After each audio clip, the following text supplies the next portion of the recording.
Hello friends, welcome all on કૃષિ ભંડોળ. Friends, આજે કૃષિ ભંડોળ તમારા માટે એક નવી પહેલ લઈને આવેલું છે, બરાબર છે. તો ફ્રેન્ડ્સ, આજનો પોર્શન છે exam point of view important છે. શા માટે? તો કે એક્ઝામમાં તમને કંઈ પણ નવી યોજનાઓ હોય છે, અથવા તો કંઈ પહેલ હોય છે, અથવા તો ગવર્મેન્ટ દ્વારા કંઈ પણ ઇનિશિયેટિવ થયેલું હોય છે, એ exam point of view important રહેલું હોય છે, બરાબર છે. તો આજનો આપણો લેક્ચર છે વ્યવસ્થિત રીતે તમે જુઓ છો, કેમ કે આમાંથી પણ exam point of view question પૂછાઈ શકે એવી સંભાવનાઓ રહેલી હોય છે, બરાબર છે. તો ફ્રેન્ડ્સ, સૌપ્રથમ આપણે આજનો લેક્ચર સ્ટાર્ટ કરીએ એની પહેલાં તમે આપણી ચેનલ કૃષિ ભંડોળ છે એને લાઇક કરો, શેર કરો અને તમારા મિત્રો સુધી વધુમાં વધુ પહોંચાડો, બરાબર છે. અને એઝ યુઝ્યુઅલ જે પણ નવા ફ્રેન્ડ્સ આપણી જોડે જોડાય છે, આપણા ફેમિલી છે કૃષિ ભંડોળ કે જેમાં એડ થાય છે, એ લોકોને જો ટેલિગ્રામ ચેનલમાં જોડાવવું હોય તો લિંક છે એ ડિસ્ક્રિપ્શન બોક્સમાં આપેલી છે. ઓકે, તો તેમનો યુઝ કરીને તે લોકો આપણી જોડે ટેલિગ્રામ ચેનલમાં જોડાઈ શકે છે. ઓકે, તો ચલો સ્ટાર્ટ કરીએ આજનો આપણો લેક્ચર. તો સૌપ્રથમ આપણે વાત કરીશું સહકાર પ્રજ્ઞા પહેલ વિશે, બરાબર છે. તો આ શું છે? તો કે આ એક પહેલ છે, બરાબર છે. તો આ પહેલ છે એમાં શું કાર્ય થશે? તો કે ગ્રામ્ય જે વિસ્તારો હોય છે એમાં આપણને ખ્યાલ છે કે સહકારી મંડળીઓ આવેલી હોય છે, બરાબર છે. તો એ જે સહકારી મંડળીઓ હોય છે એને પ્રશિક્ષણ પૂરું પાડવાનું આ જે સહકાર પ્રજ્ઞા પહેલ છે એનું મેઇન એમ એ છે કે સહકાર મંડળીઓ જે છે ગ્રામ્ય કક્ષાએ આપણને ખ્યાલ છે હરેક ગામડામાં સહકારી મંડળી આવેલી હોય છે.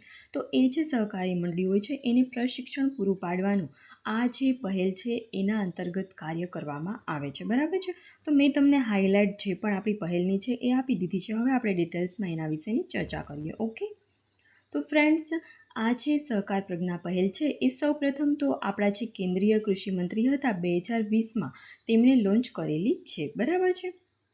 અને આ જે પહેલ છે એના અંતર્ગત મેં તમને જેમ જણાવ્યું કે ગ્રામીણ વિસ્તારોમાં પ્રાથમિક જે સહકારી મંડળીઓ હોય છે એ લોકોને રાષ્ટ્રીય જે સહકારી વિકાસ નિગમ છે કે જેને આપણે NCDC તરીકે ઓળખીએ છીએ એ પ્રશિક્ષણ પૂરું પાડશે, બરાબર છે. અને આ જે પહેલ છે એના અંતર્ગત 18 જે પ્રાદેશિક તાલીમ કેન્દ્ર છે કે જેનું વિશાળ આખું નેટવર્ક તૈયાર કરવામાં આવશે અને આખા ભારતમાં આ શરૂ કરવામાં આવેલું છે, બરાબર છે. એટલે કે 18 તાલીમ કેન્દ્રો દ્વારા જે પણ આપણી પ્રાથમિક સહકારી જે મંડળીઓ હોય છે એને પ્રશિક્ષણ પૂરું પાડવાનું કામ કરશે, બરાબર છે. તો હું તમને હાઇલાઇટ કરી આપું કે જેથી તમને એક્ઝામ પોઈન્ટ ઓફ વ્યૂ તમને હાઇલાઇટ થાય. ઓકે, તમે જ્યારે પણ આપણો વિડીયો જોતા હોય એમાં હાઇલાઇટ પોર્શન હોય એ વ્યવસ્થિત રીતે તમારે જોઈ લેવાનું છે. ઓકે, અને આ જે છે એ શું છે પહેલ? તો કે જે હરિયાણા કેન્દ્ર સ્થિત છે Laxmanrao Inamdar Rashtriya academy for cooperative research and development એના દ્વારા આ જે પહેલ છે એ ચલાવવામાં આવશે, બરાબર છે. કે જે રાષ્ટ્રીય સહકારી વિકાસ નિગમ છે એને કાર્ય કરતી સંસ્થા છે, બરાબર છે. તો આ ક્યાં છે? હરિયાણા સ્થિત છે લિનાક તરીકે. ઓકે, જેનું શોર્ટ ફોર્મ છે.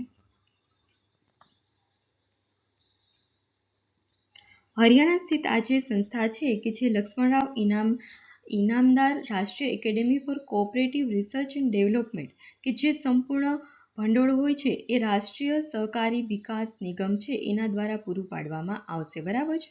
તો આ જે સ્લાઇડ છે આખું એનું તમને મેઇન ક્રસ કહી દઉં તો એટલું જ છે કે આ જે સહકાર પ્રજ્ઞા પહેલ છે એક કેન્દ્રીય કૃષિ મંત્રી હતા 2020માં ત્યારે લોન્ચ કરવામાં આવે છે, એટલે કે લોન્ચનો સમય છે 2020, બરાબર છે.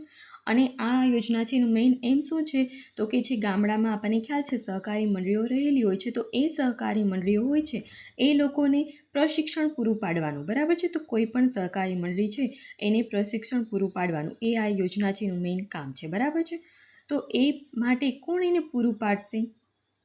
તો કે એને જે પ્રશિક્ષણ પૂરું પાડવામાં આવશે એના માટે કંઈક એવી એજન્સી જોઈએ ને. કંઈ પણ વસ્તુ આપણે એક્ઝામ કન્ડક્ટ કરીએ છીએ, અત્યારે એક્ઝામ કન્ડક્ટ કરવા માટે આપણને ખ્યાલ છે કે OMR જે એક્ઝામ અત્યારે નવી આવી છે તો એમાં જે TCS વાળા કંપની છે એને આપીએ છીએ અને કહીએ છીએ કે ભાઈ તમે ગુણ સેવાવાળા એવું કહે છે કે તમે આ એક્ઝામ કન્ડક્ટ કરો, બરાબર છે.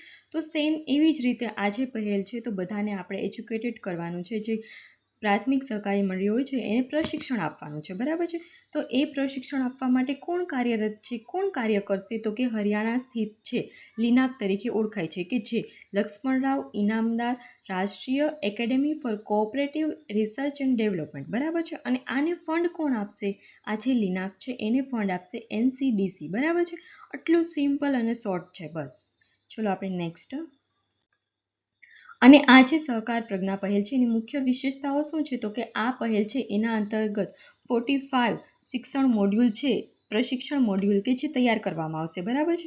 અને આ જે પ્રશિક્ષણ મોડ્યુલ હશે એમાં જ્ઞાન, કૌશલ્ય, સંગઠનાત્મક ક્ષમતા અને સ્થાનાંતરિત કરવામાં આવશે, બરાબર છે. અને આ ઉપરાંત લિનાક, જે મેં આગળ તમને કીધું કે એના દ્વારા આ જે પહેલ છે એના અંતર્ગત લગભગ 5000 ખેડૂતોને સહકારી સમિતિઓ છે એમાં પ્રશિક્ષિત કરવાની યોજના બનાવી છે. કેટલા ખેડૂતો? તો કે 5000 ખેડૂતોને, બરાબર છે. અને ખેડૂતોને કૃષિ પ્રવૃત્તિઓમાં જોડાવા, ઘટાડવા, પ્રશિક્ષિત કરવા અને પ્રાથમિક સહકારી જે સંસ્થાઓ હોય છે એને સંસ્થાઓ દ્વારા તાલીમ આપશે, બરાબર છે. ત્યારબાદ આગળ, અને ભારતમાં જો આપ જે સહકાર પ્રજ્ઞા પહેલ છે એનું મહત્વ શું છે તો એના વિશેની વાત કરીએ. ભારતમાં તો કે ભારતમાં આશરે 290 સભ્યો સાથે 8.5 લાખ સહકારી સંસ્થા છે કે જેનું વિશાળ નેટવર્ક રહેલું છે, બરાબર છે. અને સહકારી ક્ષેત્ર છે કે જ્યાં વિવિધ રીતે ખેડૂતો સહાયતા કરવા માટે ખૂબ જ સફળ રહ્યું છે. આપણને એ પણ ખ્યાલ છે સહકારી મંડળી છે કે ખેડૂતોને અલગ અલગ જે સહકારી કરતું હોય છે, બરાબર છે. અને આ ભારતની આપણે જો વાત કરીએ તો લગભગ 94% જેટલા ખેડૂતો એક અથવા અન્ય સહકારી સંસ્થાઓનો ભાગ છે, બરાબર છે. એટલે મેક્સિમમ જે ખેડૂતો આપણા છે ભારતના એ સહકારી મંડળીઓ છે, સહકારી સંસ્થાઓ છે એની સાથે જોડાયેલા છે, બરાબર છે. અને આ જે સહકારી મંડળીઓ હોય છે, સહકારી સંસ્થાઓ એ શું કરે છે તો કે સહકારી ધિરાણ કૃષિ ક્ષેત્રમાં ખેડૂતોનું જે જોખમ હોય છે એને ઘટાડો કરે છે અને જે વચેટિયાઓ હોય છે એના દ્વારા જે ખેડૂતોનું શોષણ થતું હોય છે તો એને પણ અટકાવવામાં ફાયદાકારક હોય છે, બરાબર છે. અને જે આપણી સહકારી આ જે સંસ્થાઓ હોય છે એને આત્મનિર્ભર ભારતમાં મહત્વપૂર્ણ ભૂમિકા પણ ભજવે છે, બરાબર છે. અને ખેડૂતો હોય છે એના જોખમમાં ઘટાડો કરે છે અને ખેડૂતો છે એની જાગૃતિ લાવવામાં આ જે સહકાર પ્રજ્ઞા જે યોજના છે, જે પહેલ છે એ ખૂબ જ મહત્વની ભાગ ભજવે છે. ઓકે, તો હવે આપણે વાત કરીએ એનસીડીસી. આપણે આગળ જોયું ને કે એનસીડીસી છે કે જેનો ઉલ્લેખ થયેલો છે. તો એનસીડીસી શું છે તો કે નેશનલ કોઓપરેટિવ ડેવલપમેન્ટ કોર્પોરેશન, બરાબર છે. અને આ એક એક્ટ દ્વારા સ્થપાયેલી છે કે જે 1962 એક્ટ હતો એના દ્વારા એનસીડીસીની સ્થાપના થયેલી છે. માટે આપણે એને વૈધાનિક સંસ્થાઓ કહીએ છીએ, બરાબર છે. એક્ટ દ્વારા કંઈ પણ સંસ્થા જો નિર્માણ પામે તો એને આપણે વૈધાનિક સંસ્થા તરીકે ઓળખતા હોઈએ છીએ. તો એનસીડીસી શું છે કે કયો એક્ટ છે તો કે 62, બરાબર છે. ત્યારબાદ કૃષિ અને ખેડૂત કલ્યાણ મંત્રાલય છે એના દ્વારા આ જે આપણે નેશનલ કોઓપરેટિવ ડેવલપમેન્ટ કોર્પોરેશન છે એ કાર્યરત છે, બરાબર છે.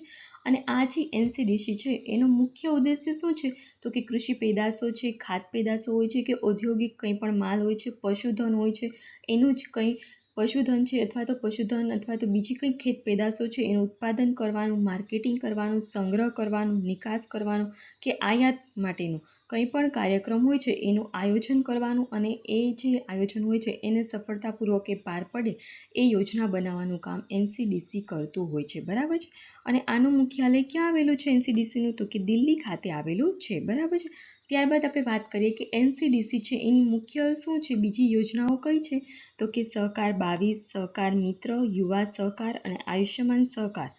આટલી જે અલગ અલગ 4 બીજી પણ એની પહેલ રહેલી છે, બરાબર છે. સહકાર મિત્રા પ્રજ્ઞા છે, સહકાર પ્રજ્ઞા છે, ત્યારબાદ સહકાર 22, સહકાર મિત્ર, યુવા સહકાર, આયુષ્યમાન સહકાર એ બધી એનસીડીસીની પહેલ છે અલગ અલગ. ઓકે, ત્યારબાદ આપણે લિનાક વિશે આગળ જોયું હતું કે જે લક્ષ્મણરાવ ઇનામદાર રાષ્ટ્રીય સહકારી સંશોધન અને વિકાસ સંસ્થા. તો એના વિશેની આપણે વાત કરીએ, બરાબર. કે એ શું છે તો કે એ એનસીડીસીની માલિકીની તાલીમ સંસ્થા છે, બરાબર છે. અને એની સ્થાપના ક્યારે કરવામાં આવી છે તો કે 1985માં. આ જે લિનાક છે એની સ્થાપના બાદ તેણે સહકારી સંસ્થાઓમાંથી આશરે 3000થી વધુ લોકોને તાલીમ પૂરી પાડેલી છે, બરાબર છે. અને તેનો મુખ્ય હેતુ શું છે આ લિનાકનો તો કે સહકારી ક્ષેત્રમાં ઉદ્યમતા અને વ્યાપાર વિકાસને પ્રોત્સાહન આપવાનું. ઓકે, તો ફ્રેન્ડ્સ આજની આપણી જે આ યોજના છે, આજે આપણી પહેલ છે એ ખતમ થાય છે. આપણે ફરી મળીશું નવા વિડીયોઝમાં. ત્યાં સુધી તમે આપણી ચેનલ કૃષિ ભંડોળ છે એને લાઇક કરો, શેર કરો અને સબસ્ક્રાઈબ કરો. Okay, thank you.